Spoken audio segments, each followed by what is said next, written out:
Ford.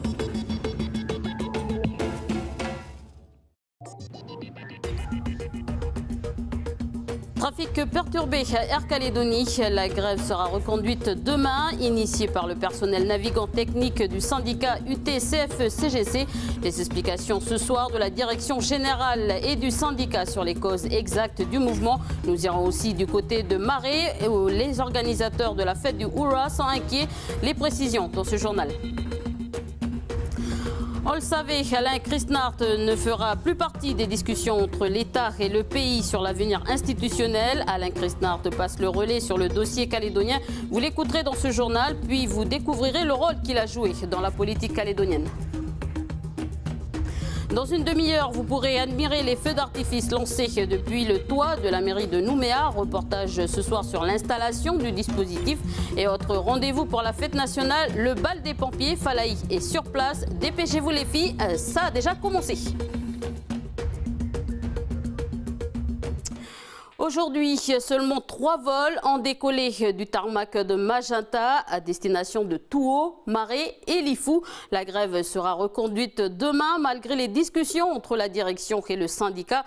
Nous leur donnerons la parole ce soir, mais à la veille du long week-end, c'est l'inquiétude aux îles Loyauté, notamment à Marais, où doit se dérouler demain la fête du Hura.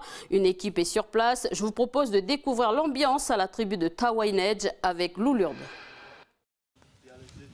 Nous sommes actuellement sur le site de la fête du Hura à Marais où la préparation des stands suit son cours. Alors que la tribu de Tawainej s'apprête à recevoir plus de 50 touristes à partir de demain, vendredi 14 juillet, la compagnie aérienne Aircal vient d'annoncer un mouvement de grève. Comment l'organisation compte-t-elle rebondir suite à cet imprévu? Tout de suite, une réaction du président du comité Hura. Nous, on est déçus parce que, comme c'est la 3e édition pour les touristes ici à Tawainej, c'est la première fois qu'on atteint les cinquantaines de touristes. Et puis on est très déçus parce que chez l'habitat, ça a été tout préparé. Si à la tribu, nous on regrette beaucoup la venue des touristes aussi. Ça nous rapporte un peu d'argent à la tribu. Et on va espérer que les vols soient maintenus demain, quoi. À l'origine du mouvement, le syndicat UT-CGC-CFE dénonce des licenciements abusifs. Une rencontre avec la direction de la compagnie aérienne a eu lieu à la mi-journée, mais n'a pas abouti. Écoutons Samuel Nepéoun, le directeur général d'Air Calédonie. Le mouvement a été engagé suite à plusieurs procédures disciplinaires engagées à l'encontre de commandants de bord. La procédure a révélé que les faits étaient avérés et reconnus par les personnes impliquées. La direction générale a souhaité faire en sorte qu'il y ait un rappel à l'ordre à travers un avertissement que la direction générale considère comme étant une mesure juste face aux éléments soulevés. La direction générale tient à réaffirmer qu'une procédure disciplinaire relève de la compétence de la direction générale et la direction générale n'a pas à revenir sur une procédure et les décisions qui ont été prises. Et nous sommes en direct ce soir avec Dominique Manaté, en direct par téléphone, le porte-parole du syndicat. Bonsoir. Bonsoir à vous. Alors la grève sera reconduite demain, pourquoi ? Alors pour l'instant, les discussions avec la direction générale n'ont pas permis de trouver un terrain d'entente. Nous les poursuivons. On a fait certaines propositions ce matin à la direction générale. On leur a demandé de les réétudier. Et voilà, pour l'instant, on en est là. Alors sur quelles propositions ? Alors je peux difficilement vous les détailler à ce stade de la négociation. Mais c'est des propositions principales. Pardon ? Une principale. Alors ça tourne autour des sanctions, hein, parce que monsieur Nepéoun le disait. Il y a eu 3 procédures, dont 2 qui se sont terminées sur des avertissements, qui sont en réalité des sanctions beaucoup plus lourdes qu'un simple avertissement. Alors combien de temps va durer le blocage ? Alors nous, les personnels qui grèvent, donc les pilotes sont tout à fait conscients des agréments, hein, pour les usagers. Donc on a redit à la direction générale qu'on était prêt éventuellement à discuter pour ce soir. pour éventuellement trouver un terrain d'entente et pourquoi pas lever le mouvement dès demain matin. Alors justement, qu'en est-il des passagers? Un message à leur passer ce soir? On tient à s'excuser réellement de tous les désagréments, mais ce qu'on met en avant, sont les conditions de travail des pilotes. Un pilote, il doit pouvoir être complètement concentré sur son activité et ne pas être concentré sur des points qui pourraient aboutir à des fonctions non justifiées. Une réponse plus claire pour les passagers impactés, vol ou pas demain? Alors, en l'état actuel, si on n'a pas de nouvelles propositions, le mouvement est reconduit pour demain. Donc, la grève est reconduite demain matin. C'est bien ça? Voilà, en l'état actuel des choses, elle est reconduite. Merci Dominique Manaté. Merci à vous et encore désolé pour les usagers. Merci beaucoup pour ces précisions. Et si vous souhaitez donc avoir des renseignements, contactez l'agence par téléphone le 25 au 25 21 77 ou par mail vente@aircalédonie.nc. 2 experts démineurs de la gestion des crises du ministère de l'Intérieur, 13 agents de l'unité d'intervention de la sécurité civile, puis un maître chien de la gendarmerie nationale seront dépêchés demain à Wailou. Une opération pour rechercher les 3 personnes disparues lors du glissement de terrain de novembre dernier à la tribu de Wakaya et Guareux. Je rappelle que le bilan avait fait état de 5 personnes décédées, 10 blessés, puis 3 personnes disparues. La présence d'engins explosifs avait interrompu les recherches qui reprendront donc demain. Selon la sécurité civile, 9 mois ont été nécessaires pour organiser cette opération et faire venir les spécialistes de déminage. Le bilan des recherches sera présenté aux familles concernées et à la mairie de Wailou. Politique à Wégua, en bref, les conseillers municipaux de la mairie de Wégua et 2 adjoints ont démissionné hier. Certains démissionnaires contestent la politique du maire Jacques Wayo. La démission des 2 adjoints doit être validée par le Haut Commissariat. Si c'est le cas, l'institution devrait organiser de nouvelles élections au mois d'octobre à la mairie de Wégua. Politique toujours, Alain Christnart passe le relais sur le dossier calédonien. Il a annoncé sur son profil Facebook. Le spécialiste de la Nouvelle-Calédonie n'assistera pas à l'organisation du référendum de 2018. Avant de l'écouter, je vous propose de voir quel est le rôle qu'il a joué dans les discussions de la politique du pays.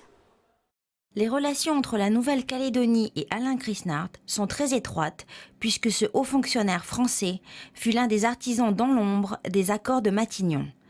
Accords durant lesquels il était directeur de cabinet du ministre français des Dom-Tom, Louis Lepensec. Puis, il fut haut-commissaire de la Nouvelle-Calédonie jusqu'en 1994. Et en 1999, il fut le conseiller du Premier ministre Lionel Jospin et à ce titre, a été l'un des principaux artisans de la négociation de l'accord de Nouméa. En 2014, il fait partie des 6 experts nommés par l'État pour accomplir une mission d'écoute et de conseil demandée par le comité des signataires pour permettre aux différents acteurs politiques du pays d'être accompagnés dans leurs réflexions sur l'avenir institutionnel de la Nouvelle-Calédonie. L'objectif de cette mission, selon Alain Christnart, étant, je cite, « de faire parler les différents partenaires entre eux ». Un rapport est rédigé, c'est le fameux rapport Christnart, longtemps évoqué durant la campagne législative. Dans celui-ci figurent des points de convergence et de divergence. Principal point où les acteurs politiques du pays ne sont pas d'accord, c'est sans surprise la question d'indépendance. Un exemple concret, le transfert des compétences régaliennes. Les non-indépendantistes sont contre ce transfert qui serait synonyme d'indépendance. Mais au-delà de cette divergence, il y a aussi des points qui les rassemblent. Nous avons par exemple le lien à la terre qui est une valeur forte pour les Calédoniens, Kanak ou non Kanak, qui doit être reconnu et respecté. Autre point de convergence, l'ensemble des partenaires politiques souhaitent maintenir les provinces et les communes comme collectivités en Nouvelle-Calédonie. Voilà, c'était un reportage signé Stéphanie Marlier et ce rapport justement a été présenté au dernier comité des signataires, la dernière collaboration entre Alain Christnart et le pays. Et même s'il ne fait plus partie des discussions, il reste tout de même disponible. On l'écoute. C'est très bien que la mission ait une fin, hein, donc ce n'était pas d'ailleurs une mission de préparation du référendum, c'était une mission pour voir quels étaient les points de vue des uns et des autres, si on pouvait les rapprocher, etc. Maintenant on rentre vraiment dans une phase préélectorale au sens du référendum, après la phase électorale des élections législatives. Donc c'est difficile d'exercer une mission non partisane dans ce contexte. Hein. Je crois que c'est aux élus et aux institutions de réfléchir. Donc moi le fait de ne plus avoir de mission officielle me va très bien et même me rassure. J'aurais été un peu inquiet d'une poursuite de la mission dans les turbulences électorales. D'accord. Et vous allez continuer à participer donc à ces accords? De la même manière qu'entre 2002 et 2014. J'ai plus de mission officielle et en un sens heureusement. Hein, il faut aussi changer d'interlocuteur. Il y a des conseillers à l'Élysée, à Matignon, auprès de la ministre Madame Girardin, qui connaissent déjà bien le dossier hein, de par leur vie professionnelle antérieure. Donc moi, on me consulte, il y a des gens qui veulent me voir, il y a des gens qui m'envoient des messages, je réponds, mais je crois que là, c'est tellement compliqué la Nouvelle-Calédonie, ça plonge tellement dans l'histoire qu'il faut en permanence trouver une sorte d'alliance et de relais entre ceux qui connaissent depuis longtemps et ceux qui portent un regard neuf. Voilà des propos recueillis par Outre-mer 360. Solidarité sportive, AS Wedge, AS Lucy, AFC Gaïcha. Ces trois clubs de football organisent vendredi et samedi un tournoi sportif. Les fonds récoltés seront redistribués aux sinistrés du cyclone Donna à Lifou. Reportage sur les préparatifs de cet événement avec Duke Menango. C'est en solidarité avec les sinistrés du cyclone Donna sur leur île de Jehu Lifou que ces clubs de sport évoluant sur la Grande Terre ont décidé d'organiser un tournoi multisport. Le 9 mai dernier, Donna a détruit plus d'une cinquantaine de maisons et c'est ce qui a amené ses rivaux sportifs à travailler pour la première fois de leur histoire de club ensemble. Donc voilà, nous sommes ici à Nouméa, on joue au football. Des fois on est adversaires, mais on ne sera jamais des ennemis, on est des frères. Donc on ne peut pas rester insensible de tout ce qui se passe aux îles, surtout à Lifou, hein, donc des gens qui ont tout perdu. Et nous, voilà, on a laissé un peu le côté au niveau sportif, mettre notre service, notre compétence pour organiser ces journées. En plus de ce tournoi ouvert à tous, une collecte se fera sur ce terrain de football de la commune de Dembéa. Les fonds récoltés par ces clubs de Gaïcha, Wedge, Lossi, Tiga ou encore Gayoulas et bien d'autres seront redistribués à l'association des sinistrés de catastrophes naturelles de Ney-Jehu. Dans quelques minutes, les Nouméens assisteront au lancement du feu d'artifice depuis le toit de la mairie de Nouméa.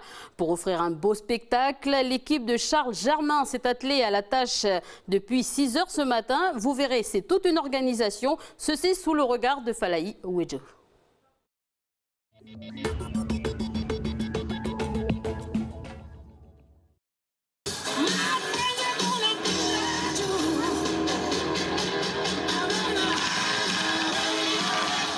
Chaque année, pour le carnaval, le 14 juillet ou encore le Nouvel An, des milliers de Calédoniens se déplacent pour admirer ces feux d'artifice. Mais pour arriver à ce grand spectacle pyrotechnique d'une dizaine de minutes, il a fallu de nombreuses heures de travail. Derrière tout ça, Charles Germain et son équipe d'artificiers de la société Pyro NC. 6h45, les artificiers déchargent 500 kg de matériel pour les transporter sur le toit de la mairie. Alors on va bien espérer que tu mettras sur un dernier. Mets-le là. Non, mais tu le mets en dedans. Très rapidement, chaque artificier se place sur une partie du toit et effectue les premières installations. Sur chaque allumage de produit, là, donc les fils oranges qu'on voit à côté, on va avoir une petite étiquette qui est accrochée dessus, une petite étiquette blanche. Au-dessus est imprimé toutes les informations nécessaires hein, pour le branchement notamment. Savoir où est-ce qu'il fallait brancher, s'il y a des informations spéciales aussi, c'est-à-dire inclinaison ou ça peut être une disposition un peu particulière. Voilà, toutes ces informations-là sont notées dessus afin que on puisse travailler de manière autonome sur chaque emplacement. C'est très facile, hein, c'est un jeu d'enfant, on glisse, ça glisse au fond. Si on voit que ça ne va pas tout à fait au fond, on prend un outil, on l'envoie un petit peu plus au fond parce qu'il faut que ça soit bien au fond pour que ça parte correctement et puis voilà. 2 heures plus tard, les premiers éléments sont installés. 2 artificiers reviendront dans l'après-midi pour finaliser le travail. C'est un travail qu'on fait par passion et effectivement le public ne voit pas ce travail-là qui est en amont. Et c'est peut-être des fois pas plus mal dans un sens, c'est-à-dire que notre travail c'est de transmettre en fait une illusion et de transporter les gens pendant 10 minutes, voilà.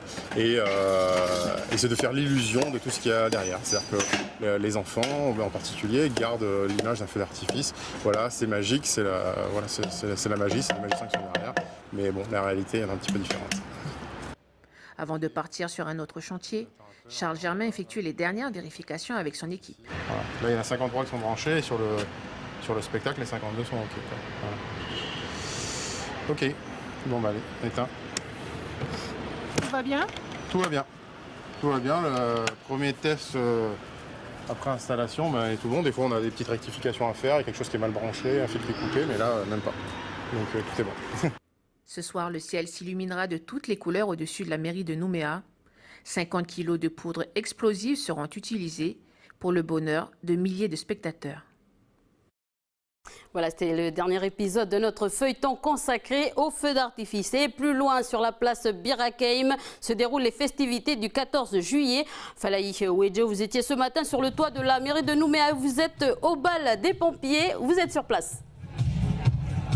Oui, je suis partout, Élise. Là, ce que l'on peut dire ce soir, c'est que l'ambiance, il y a déjà beaucoup d'ambiance ici, à la caserne Lucien Parent à Nouméa. Le bal des pompiers est ouvert officiellement depuis quelques minutes et l'on voit déjà du monde arriver de l'extérieur. Et puis, j'ai le plaisir d'avoir à mes côtés celui qui chapeaute l'événement, Stéphane Bernard, président de l'amicale des sapeurs-pompiers de Nouméa. Bonsoir. Bonsoir. Ça va, alors c'est le grand soir. Quel est l'état d'esprit des pompiers qui s'activent derrière et le vôtre? Content qu'on soit arrivé là déjà. On va pouvoir maintenant en profiter parce que depuis quelques mois c'était un peu le rush et tout le monde a été beaucoup sollicité. Et là on a hâte de pouvoir se détendre et festoyer. Et combien de pompiers là pour ce soir? Au niveau des staffs, là il y a en fait 65 personnes pour le staff, entre les bars, la restauration, l'accueil, la banque, la sécurité. Et en plus il y a à peu près 80 pompiers de repos qui sont là pour faire la fête aussi. L'année dernière, vous avez déjà eu beaucoup de succès avec le bal de l'an dernier. Mais avec ce que je vois derrière, vous êtes passé à un cran supérieur. On a envie de faire plaisir, donc c'est l'idée. Effectivement, le calendrier a servi à financer le bal et puis le bal va servir à financer le calendrier entre autres. Et c'est pas une opération commerciale ou financière, c'est surtout l'envie de faire une grosse fête et de s'amuser avec tous les Nouméens et les Calédoniens. Rapidement, ce qui change de l'an dernier? Pardon? Rapidement, ce qui change de l'an dernier? Ce qui change, c'est au niveau de la déco, au niveau des shows. L'année dernière, on avait du mapping. Là, on a un show burlesque animé par Karine Raguin qui vient avec sa troupe faire vraiment un show spécifique pompier. Et nous, on a un show aussi que les collègues travaillent depuis déjà plusieurs semaines, qui va allier donc l'intervention d'engins, de la grande échelle, des danses, un vrai spectacle, quoi. D'accord, alors ma dernière question, vous attendez 1000 personnes, vous savez combien de tickets vous avez vendus? Donc là on est à 560 en pré-vente et ça commence à être la queue et je pense que les 1000 on va bien les atteindre sans problème, donc traînez pas. Parfait, merci beaucoup d'avoir répondu à notre invitation. Merci à vous. Et puis voilà, le bal des pompiers c'est ici à la caserne Lucien Parent et c'est jusqu'à 2h du matin. 2h du matin. Voilà Élise. Merci Falaï pour toutes ces précisions et pour ceux qui n'assisteront pas au bal, eh bien, le lancement du feu d'artifice c'est à 19h. 19h45. Voilà, merci. C'est la fin de ce journal. À suivre notre émission Bienvenue dans la bande spéciale, donc les Miss de Nouvelle-Calédonie. Les prétendantes feront des shootings. Vous allez les découvrir en présentation ce soir avec Chloé et Mara. Bonne soirée sur Calédonia.